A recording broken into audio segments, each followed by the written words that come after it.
Okay, another stunner.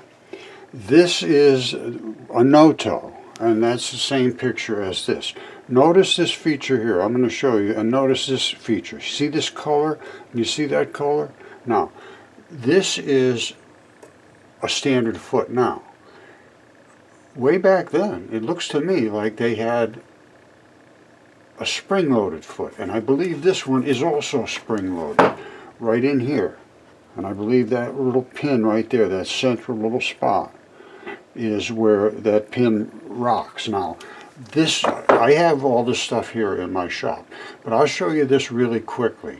This is that calcaneus bursa bone, basically, and then that's that strap that runs up to the tibia, the big bone, and that big bone settles right in this cradle here.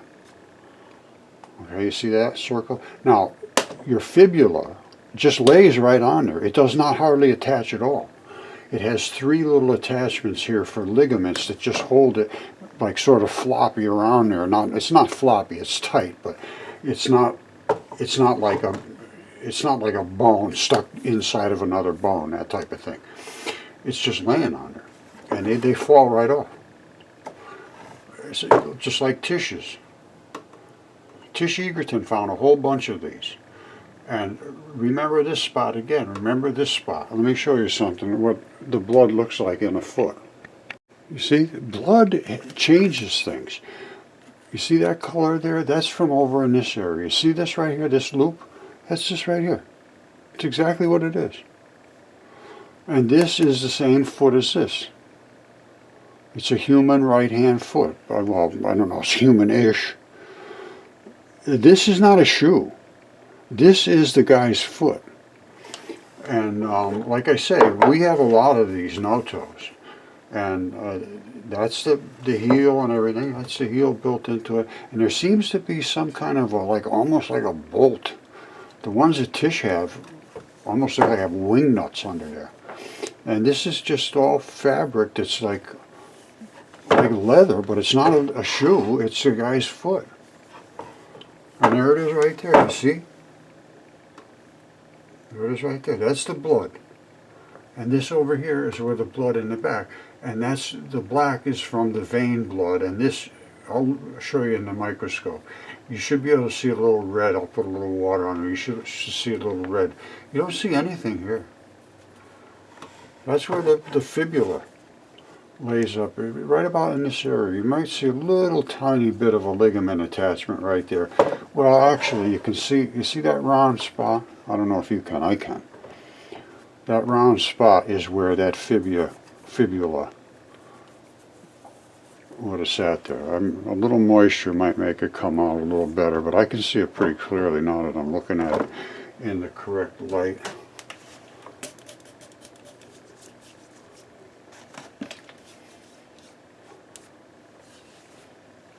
Anyway, that's, I'm very, very sure of what I'm talking about there. And this almost looks like it has a soul on it, but it's not. This is the way the thing is constructed. It's just very strange. Alright, now this is the one from Tish. This is the heel. Remember that strap that ran up to where that bone would be? It sits in that saddle, exactly like mine has a saddle right there. The bone sat in that saddle, and this wrapped right up and pulled it back so this was tight. Now, if you can see right in here, I'm going to focus in so you can see a little closer here. You see that strap? There's a little blood supply there, whatever that's from, but there's some blood there. This is what's called the wrinkle zone. This is a tendon, and the tendon keeps things under tension. That's how you are held together, literally. When they snap, you get a wrinkle zone, and that's the wrinkle zone right there. All right. Now, you see up above here, that little spot right there? That's some kind of a little latch. There's several of these in here. I'll show you the other ones in a second. And something attached there or whatnot. The other ones look like they have wires coming out of them. Let me come over here. And this replaces the bones. There's no bones in there. There's these springs. These are where the toes, they're floating toes. They weren't attached. They just sort of float around like little sausages. And it pushes up this coil. Now what would happen? That would twist in on this pin. The whole thing has to twist. What would that do? It would pull this in. All right, so here we are twisting. What happens? This gets pulled in. Well, what is that? To me, it looks like it has a wire running out through here, up around, and is attached like maybe right to there. It looks like the same looking little attachments. You see that one right there? It almost looks like it has a wire coming out of it that's sort of corroded now, obviously, but up above, there's another one up in that area. And that one looks like it has a wire coming out of it too. Now, what about the center pin? What about that? And what about the whole mechanism? This is actually some kind of a bumper pad. I'm not kidding you. I think they call it gumite. It's like a gooey stuff. So, because this is going to be rocking against this. So you need some kind of cushion. Now, this twists. So first of all, this twists. This is locked to it. Hold on, I think I can show you that. You see, they're locked together. So the whole thing is coming together. It's twisting on this pin. This gets pulled in. This gets pulled in. And this is a cavity. There's a cavity for this to fall right into.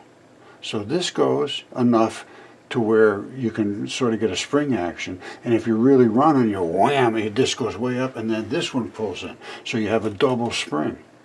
And then it flattens itself right out. I mean, that's the way I'm looking at this. But all of these have the same looking little attachment latch. I don't know what to say. I have no idea what to say other than they seem to have some kind of internal springy structure. Like this one here does something like that. It's not. It appears to be similar. And there does appear to be a little pin right there. You see that circular pin? Right there. And then the springs go around it. I don't know. And we have them in a bunch of different designs too. There's not just these two. I get a lot of these. And I mean some of them that are just so bizarre. I'll show you one that'll blow you away. It looks like a Oompa Loompa. I'll show you. I know you can say this is crazy. I mean, I found this. I couldn't believe it. Look at this. It died laying flat here. I'll show you that in a second. But this is where the fibula is. And then, of course, it has the big bone, which sits right there. You can barely see it. If I put a little water on there, you can probably see it. I can see it pretty well from where I'm looking. And it died laying flat here. You can tell because of the texture, and it's like died laying flat like that. You know, virtually everything I have died in the flood. And look at the size of this thing. Look at this thing. Isn't that something? There's that little spot in the back. Ooh. Oh. And that bone, I could probably... It's a cradle. They all have that little spot in the back it rocks against. I can feel the actual cavity over here.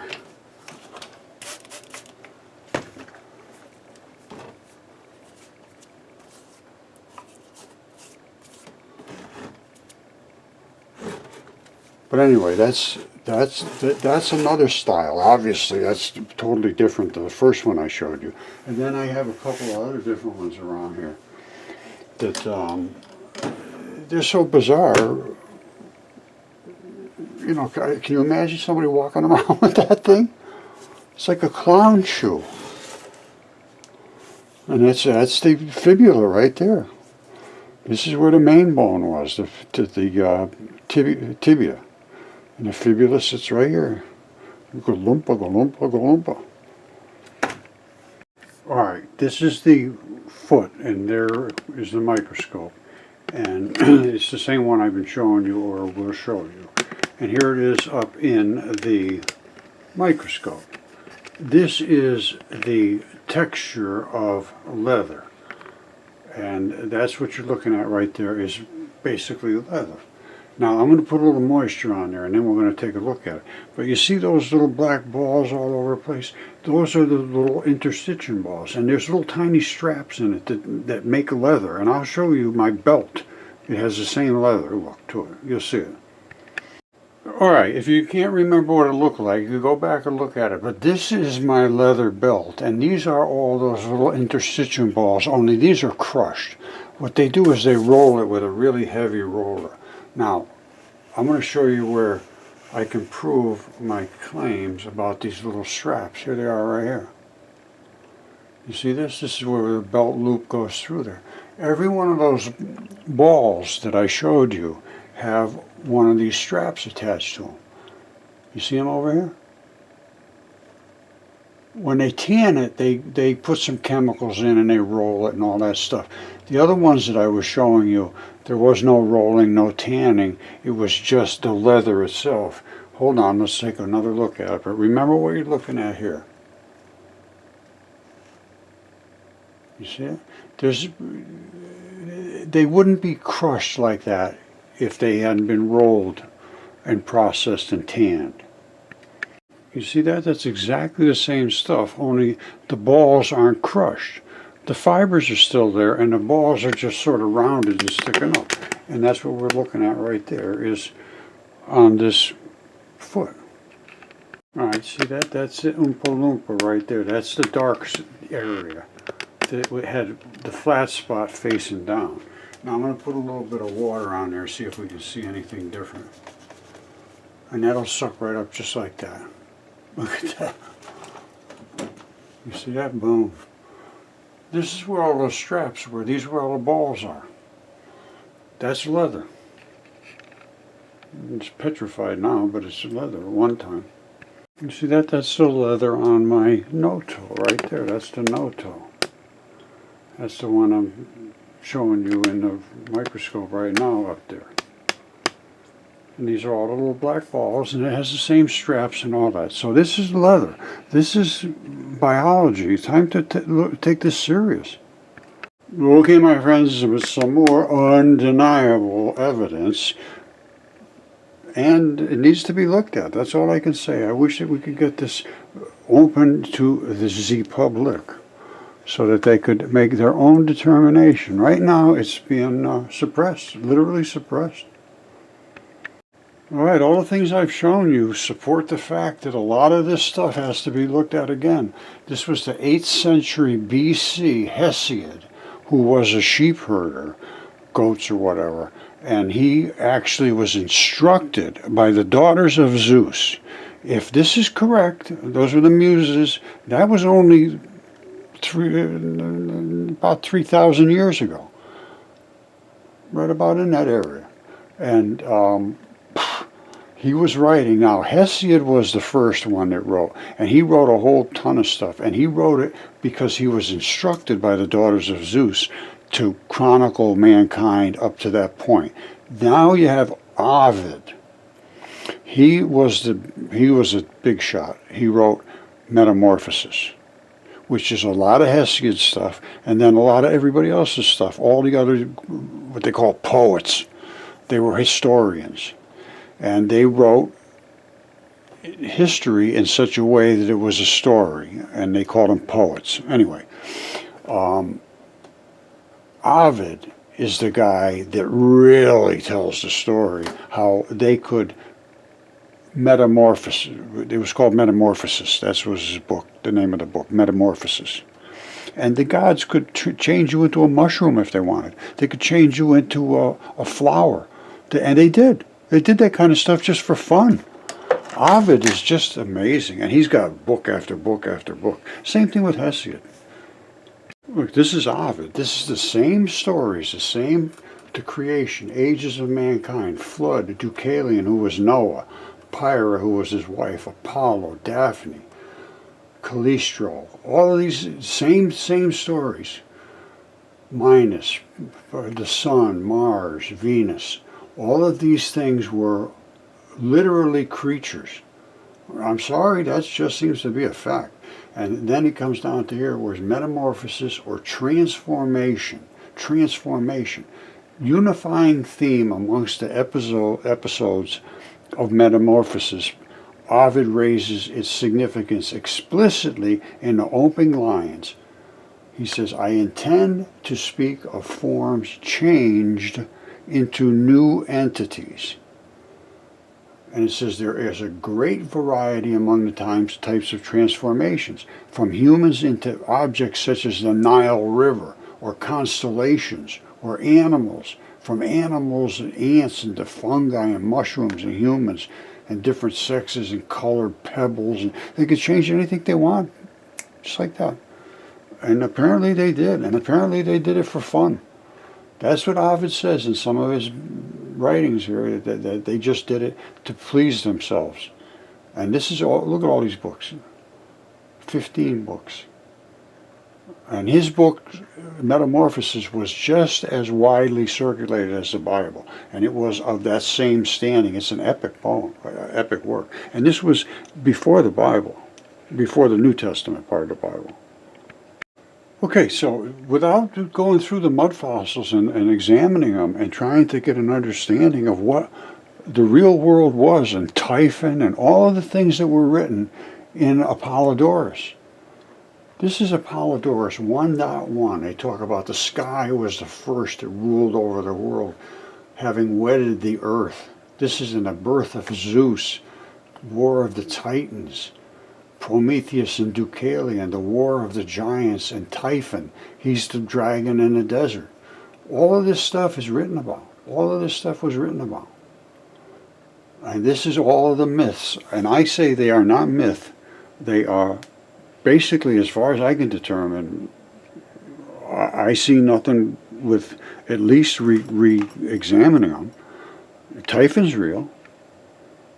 The giants were real. Everything I can determine was real.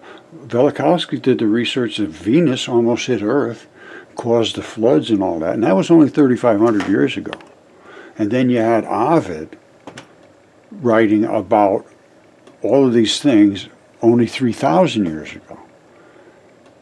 So that's only a 500-year time gap between the destruction and starting to repopulate the Earth and having this stuff written down about what did happen. That's the way I'm taking it. And I think it's time to, I want to see what eternity is really going to be like. I don't want to be just walking around in circles thinking, oh boy, I'm believing everything's wonderful, so it's going to be wonderful. Well, maybe it will, maybe it won't. I do believe now in some certain things that I would have never believed before. I can guarantee you that. I was never religious whatsoever. Now I wouldn't say religious. I say I am trying to become enlightened. And when you become enlightened and understand what you see, you have to start to give reverence and to try to understand that the only way for humanity to survive is love and respect for one another and helping one another. What we have now is nothing like that whatsoever. Absolutely not even close. Okay, another day of compelling dismissed evidence. Everything I show, I have absolute physical evidence to support my claims, and to have it dismissed without examination by all the educators is not a good look. I'm going to leave it at that. I think somebody should contact me that is really interested in presenting, material evidence and at least discussing it. Now, I've tried with news organizations, I've tried with all kinds of different groups and people that are making statements, and here I am. Listening to the sounds of silence.